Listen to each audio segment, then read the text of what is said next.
Yo, what's good YouTube? It's boardzy, and this is going to be my review of the Finalmouse ULX Sakura. The drop was last Saturday, and I'm currently recording this review on Friday. The mouse had actually arrived on Wednesday, so they did fulfill their promise of next day shipping, like next business day after the drop. And this did come in at their new pricing of $175 as opposed to $189. But when you put it into perspective that they hadn't done a drop in nearly 9 months, there's no like quality or spec changes notably. So they've just had these units. They've had a long time to make them, get them to the warehouse, able to ship them out quickly. So this is not their new Vietnam factory. And yeah, basically everything is all sunshine and rainbows except for the click grinding, which was an issue that I had thought they had solved, like from the competition and prophecy units. You can see like there's a little bit on this Scream prophecy, but I really have to move it compared to this Sakura, where it's possible I just got a very bad unit, but I mean, it's just disappointing. You can see how much movement there is on these clicks, whether you're pressing in or not, and it doesn't make the mouse unusable. This mouse is actually, like, along with the GPX2C, it's made me enjoy aim trainers again, something I did not think was possible. So I'm still able to, like, use it, perform with it, but that click quality, it's not only that the mouse is $175 and you expect better, it's just they've had so many ULXs that they've fixed it on her.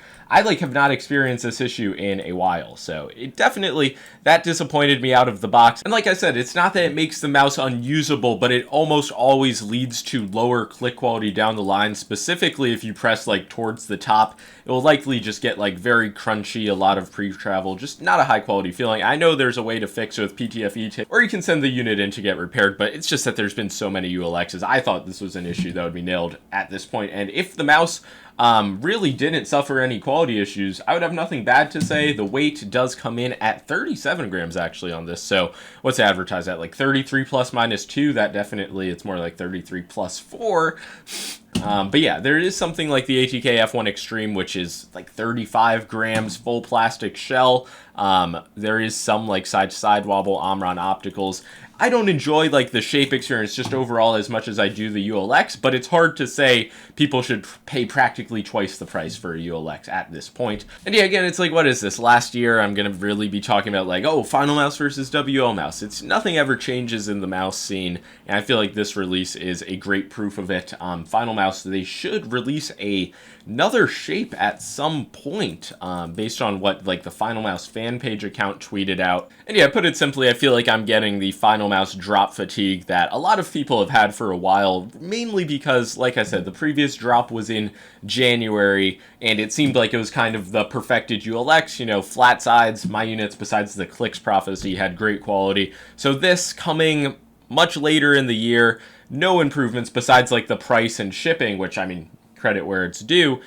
In its best case, it's just the same thing in a new color, which it has kind of grown on me. At first, I thought it looked like a bleached version of the Scream, but it does have like this like salmon pink color, or flamingo pink, whichever animal you identify with. A female genitalia. I mean, we can go anywhere with this. But yeah, if you're familiar with Finalmouse, playing QC roulette, you will be familiar with this. If you get a good unit, there's probably not much to criticize. This is still a Finalmouse, so like sensor implementation, weight, the clicks when you're actually pressing them straight on. Like, I do enjoy these Huanos. This is my favorite like shape formula for fingertip grip, which is why I was like excited for this small. So yeah, there's really nothing else for me to add. If you guys have any questions about this mouse, if you have one, feel free to let me know your experience, how the quality is on your unit, and that's going to be about all. Hopefully there will be some longer videos on new products in the future. Peace out.